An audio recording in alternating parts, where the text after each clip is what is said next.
Olá, estamos ao vivo para mais uma conversa com Felipe nas nossas quintas-feiras, hoje dia 19 de março de 2020. Deixa eu aumentar aqui.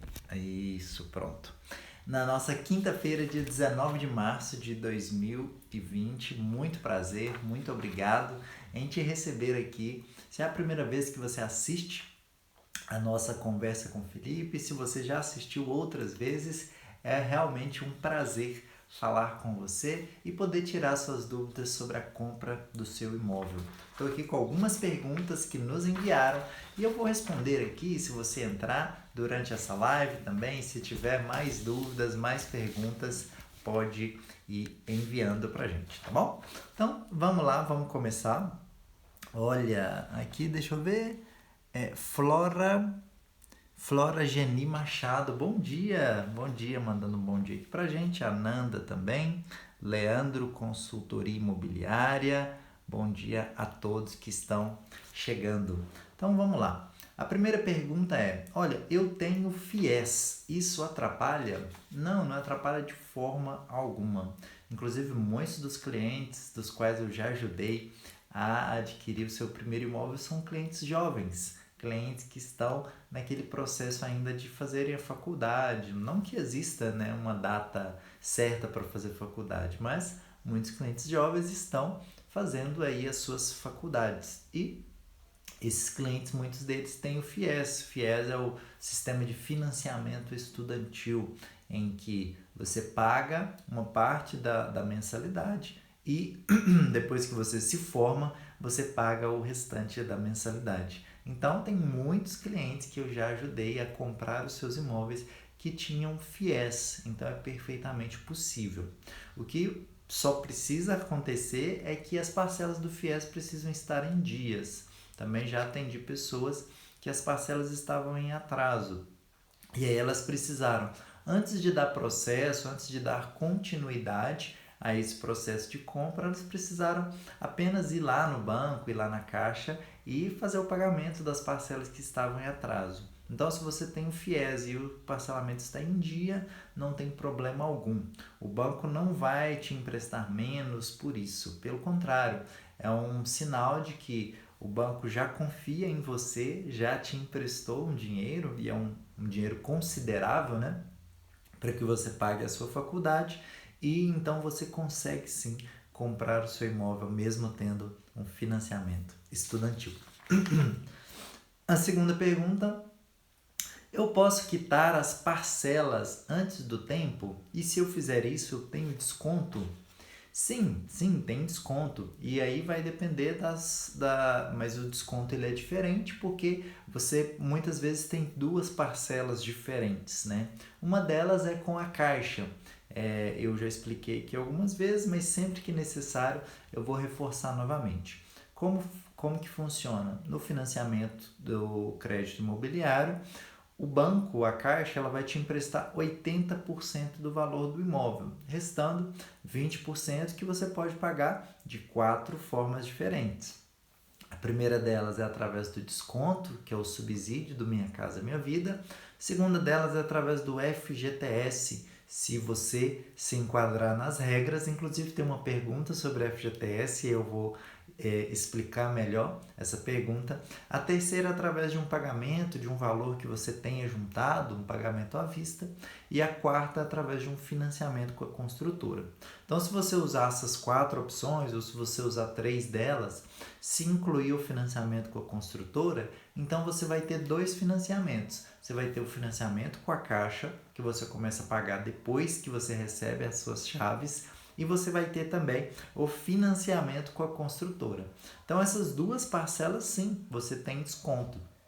E aí vai dependendo das regras. As construtoras, elas dão esse desconto porque é interessante para elas receberem o quanto antes. Mesmo que a construtora tenha te dividido e tenha te vendido a parte com ela, né? Financiado, por exemplo, em 60 parcelas, em 5 anos. O quanto antes ela receber esse dinheiro, melhor, porque na mão da construtora ela consegue transformar aquele dinheiro em novos imóveis, em compras de terreno, então para ela é interessante.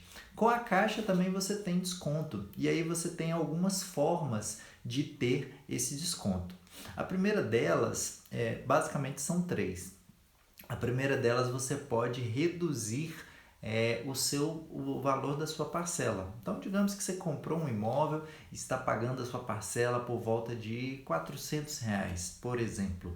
E aí você tem lá um valor de R$ 5.000 e fala assim, poxa, eu queria abater, queria diminuir o valor da minha parcela. Que aí eu vou ficar mais confortável para pagar, né? Então, sim, você pode realizar o pagamento antecipado dessas parcelas. E aí, hoje em dia é muito fácil, né? Tem um aplicativo que chama Caixa Habitação. Por esse aplicativo você consegue simular como fazer o desconto, né? Como fazer o abatimento dessa parcela. Você digita lá no aplicativo, olha, quero abater R$ 5.000, ele te pergunta se você quer abater no prazo, se você quer abater no valor da parcela, e aí você abatendo nesse valor da parcela, ele já te fala, olha, o valor da sua nova parcela ficará em tanto, você quer? E aí você emite o boleto e faz o pagamento. Uma outra forma também de você ter desconto é você reduzindo na quantidade de parcelas. Em geral, o financiamento ele é feito em 360 parcelas, que são 30 anos. E aí muitas pessoas perguntam, poxa, mas 30 anos, será que não é um bom tempo? Será que não é um tempo tão grande assim? Não, pelo contrário. O que acontece? Você faz o financiamento em 30 anos e aí a parcela vai ficar confortável dentro do seu orçamento. E à medida que o tempo passar, a sua renda vai melhorar, né? Como eu falei agora há pouco, muitos clientes que eu vendo estão em faculdade, né? Fazendo faculdade, então a renda vai melhorar no decorrer do tempo. Ou talvez você também esteja quem sabe ascendendo na carreira, crescendo, e aí daqui a algum tempo a sua renda vai ser muito maior. Outra coisa também que anualmente todas as categorias recebem um aumento, é o que a gente chama de dissídio coletivo. Então todo ano você recebe um aumento. Só que a sua parcela continua fixa, ela continua nessa linha aqui. Enquanto isso, a sua renda, ao decorrer do tempo, a sua parcela é fixa e a sua renda vai aumentando. Então, a sua renda aumenta e a sua parcela continua fixa. Isso faz com que você consiga juntar algum dinheiro. E aí você pode quitar algumas parcelas. E essa é a maior forma de desconto, quando você quita e diminui o prazo. Então, tem clientes, por exemplo, dá R$ 10.000, vai lá e abate 40 parcelas, abate 30 parcelas. É muito interessante e vale a pena também. Outra forma, você pode ficar 12 meses sem pagar a sua parcela. Esse não é bem um desconto, né? Você pode adiantar as parcelas. Você vai lá e paga as 12 próximas parcelas e aí você não tem parcelas para pagar no próximo ano. Então, existem sim formas de desconto caso você pague antecipado, basta você estudar qual que é a melhor forma para você. E se tiver dúvida, manda aqui que eu te ajudo a responder. A terceira pergunta é, eu já assinei o contrato com a construtora, mas ainda não me chamaram para assinar com a Caixa. Isso demora mesmo? Depende do imóvel que você escolher. Em geral, não demora. Como é que funciona? Né? Depois que você assina o contrato com a construtora, o seu crédito já está aprovado. Só que quando o seu crédito é aprovado, não é informado qual imóvel que você está comprando. O crédito ele é aprovado de forma, digamos, genérica. Então, eu quero comprar o imóvel, faz a aprovação de crédito. Depois que você escolhe o imóvel, e aí o imóvel também precisa ter sido aprovado pela Caixa, então agora você tem a aprovação do seu crédito e do outro lado você tem o imóvel que você escolheu. Então faz a junção dessas duas coisas, né? Você assina alguns formulários, faz a junção dessas duas coisas e sim, você está pronto para assinar o contrato com a Caixa. A diferença é o estágio em que esse imóvel está. Por exemplo, um imóvel que ele é lançamento, ele foi lançado nas últimas semanas, há poucos dias atrás. E esse imóvel ele ainda não teve uma quantidade razoável de vendas. E para que a Caixa comece a chamar os clientes para assinar o contrato, ela pede para que seja vendido pelo menos 30% de quantidade daqueles imóveis. Então, se você está comprando um condomínio e lá tem 100 apartamentos, então você foi lá o terceiro cliente a comprar. Então você vai ter que esperar do terceiro até o 30º, né? Quando comprar o 30º cliente, aí a Caixa fala, beleza, olha, uma quantidade razoável de pessoas compraram, então é sinal que esse condomínio vai, digamos, vingar, né? Então eu posso começar a assinar os contratos. Por quê? Porque por lei a construtora ela tem um período em que ela pode desistir da incorporação. Digamos que eu sou uma construtora e eu decido começar uma construção. E aí eu coloco lá o lote à venda, faço lá o prédio, só que eu não sei se ele vai vender. Pode ser que os clientes não gostam do tipo do imóvel, pode ser que o preço está mais alto, pode ser que a região não seja interessante. Então, por lei e para dar segurança jurídica para o proprietário que está construindo o imóvel, existe essa possibilidade de desistência. Não que você que está comprando vai perder dinheiro com isso. Não, você não perde nada. Só que o proprietário, quem está construindo esse imóvel, pode desistir. Ele, digamos, passou 6 meses e ele vendeu 2 apartamentos, ele vai falar, olha, eu vou ter que mudar o meu projeto, então eu vou desistir desse projeto e vou refazer e fazer um novo projeto. E aí ele devolve o dinheiro para você. Então, por isso que a Caixa espera esses 30% de apartamentos serem vendidos, para que ela veja que realmente aquele imóvel caiu nas graças do público, as pessoas gostaram desse imóvel e elas começaram a comprar. Quando chega em 30%, a Caixa fala, beleza, ótimo, esse imóvel está sendo bem vendido, agora eu vou chamar os clientes para assinar o contrato. Então a diferença, você que me perguntou, talvez é porque você comprou um imóvel em que ele era de lançamento, então ainda não tem esses 30%, por isso que você ainda não foi chamado para assinar o contrato com a Caixa. Mas em geral, eu sempre estimo assim, e pela minha experiência, em torno de 60 dias, desde o período que você assinou o seu contrato com a construtora até o momento que você assina o contrato com a Caixa. Não mais do que esses 60 dias. A próxima pergunta, eu comprei um imóvel em julho de 2019, mas eu desisti. Ou seja, eu não quis finalizar o processo. Será que o banco me empresta novamente? Então, empresta sim, claro, com certeza. O que acontece? Naquele momento, o banco ele fez a sua análise de crédito, ele fez uma consulta. Não é que ele já te emprestou. Ele, vendo seus documentos, ele falou, olha, se você quiser comprar um imóvel, eu te empresto esse valor. E aí, no meio do processo, você falou assim, olha, não vou querer mais, eu desisti. E você tem total direito de fazer isso, né? Você tem total direito de mudar de ideia, é perfeitamente normal. Então você desistiu. E aí o que acontece? Aquela aprovação de crédito, ela tem um período de validade. Depende das regras, né? Esse ano, em 2020, a Caixa tem feito essa aprovação com um período de 4 meses. Já foi de 6 meses, no ano passado era 3 meses, agora a Caixa... Perdão. A Caixa aumentou para 4 meses. Então, se você lá em julho de 2019 fez a sua aprovação de crédito, começou a olhar o imóvel e no meio do processo você desistiu, por volta de 2019 era 3 meses, julho, agosto, setembro. Em setembro, a sua aprovação de crédito venceu. A sua aprovação de crédito venceu e aí você terá que fazer uma nova aprovação. Mas é muito tranquilo isso. Muitos clientes acontecem, né? Olham um momento, às vezes não tem o dinheiro suficiente e precisam adiar um pouco essa compra. Mas depois basta fazer novamente a análise de crédito. O que pode acontecer é que os valores que o banco te emprestou lá atrás sejam diferentes. Por quê? Os valores eles são emprestados com base no seu perfil financeiro. Então, se o seu perfil mudou desde lá de julho de 2019 até hoje, então os valores vão ser diferentes. Pode acontecer também das regras do Minha Casa Minha Vida serem alteradas, a taxa de juros diminuir, ou também pode ser que a taxa de juros aumente. Então, muito provavelmente o valor não vai ser exatamente o mesmo, mas pode ser um pouco maior, pode ser um pouco menor. O que eu te aconselho a fazer é fazer uma nova análise de crédito para ver o quanto que o banco te empresta.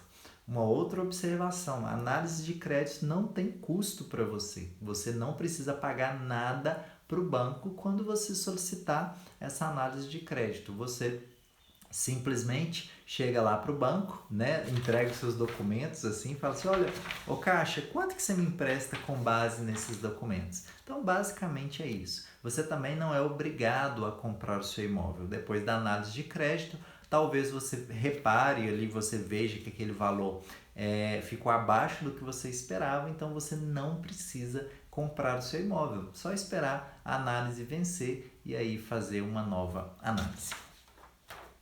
A próxima pergunta é: para comprar em conjunto, é preciso ser casado? Não, não é preciso. Por quê? Porque existem muitas pessoas que ainda não se casaram, mas vão formar uma família. A ideia da Caixa é que a pessoa vá formar uma renda familiar, né? Vai criar uma nova família. Então, muitas vezes, essa família ainda não existe. A pessoa ainda não é casada. Então, muitos namorados, noivos compram imóveis para se casar. Só que existem também pessoas que já moram juntos, né?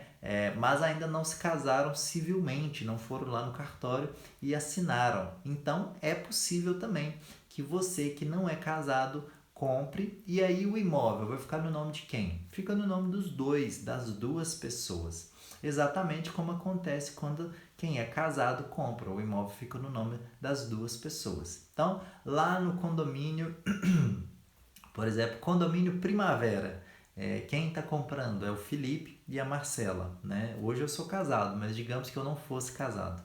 Então, está comprando lá o Felipe e a Marcela, que hoje é minha esposa.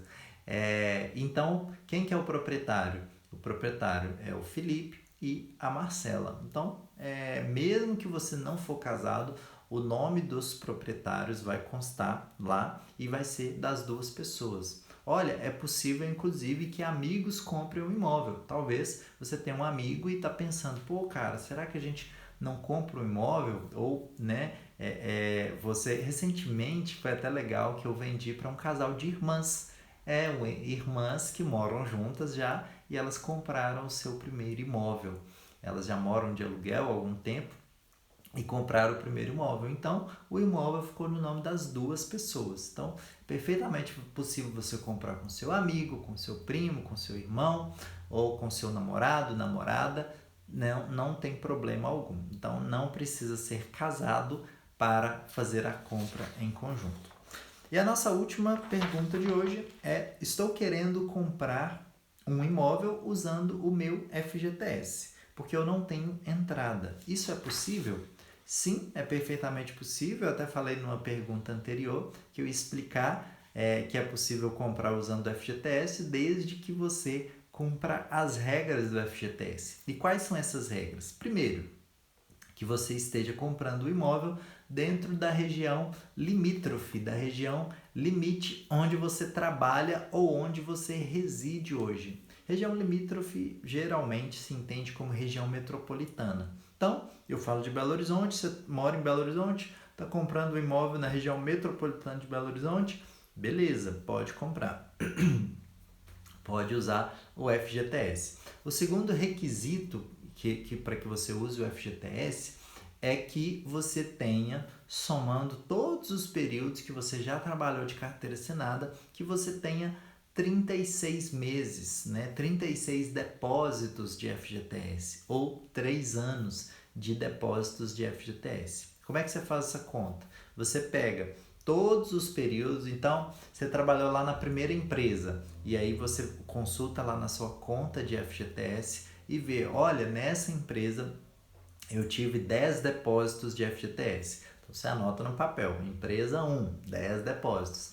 Passa um pouquinho mais à frente, na empresa 2, olha, eu tive 15. Então, empresa 2, 15 depósitos, já são 25. Então, não precisa ser numa única empresa, nem precisa ser na empresa atual. Pode ser em todo o período que você já trabalhou de carteira assinada. Você trabalhou 2 meses numa empresa, 10 meses em outra, 5 anos em outra, não tem problema. O que você precisa é ter no mínimo 36 meses. Se tiver 37, 38, tá ótimo. O que precisa é ter 36 meses. E você ter algum valor lá no seu saldo de FGTS. O FGTS ele é depositado 8% ao mês sobre o valor do seu salário. Então, se você recebe R$1.000, 8% é depositado lá R$80. No mês seguinte, o seu salário foi 1.100. Então, é depositado lá 8% de 1.100, que daria R$88. Então, ele vai sendo somado e ele também, uma vez por ano, ele corre os juros, né? Tem os juros lá. Na verdade, os juros não a contagem dele é anual, 3% ao ano, mas ele é depositado mensalmente, os juros. Então, esse valor vai crescendo no decorrer do tempo também, tá bom? Então, ficamos por aqui nas nossas perguntas de hoje. Quero agradecer a todas as pessoas que estiveram aqui ao vivo comigo, aqueles que mandaram mensagens. Eu fico muito grato em receber as mensagens e receber as perguntas de vocês. E a gente volta aqui na quinta-feira que vem com mais uma conversa com o Felipe, te ajudando a comprar o seu primeiro imóvel usando os benefícios do programa Minha Casa Minha Vida. Um forte abraço e a gente se vê por aqui.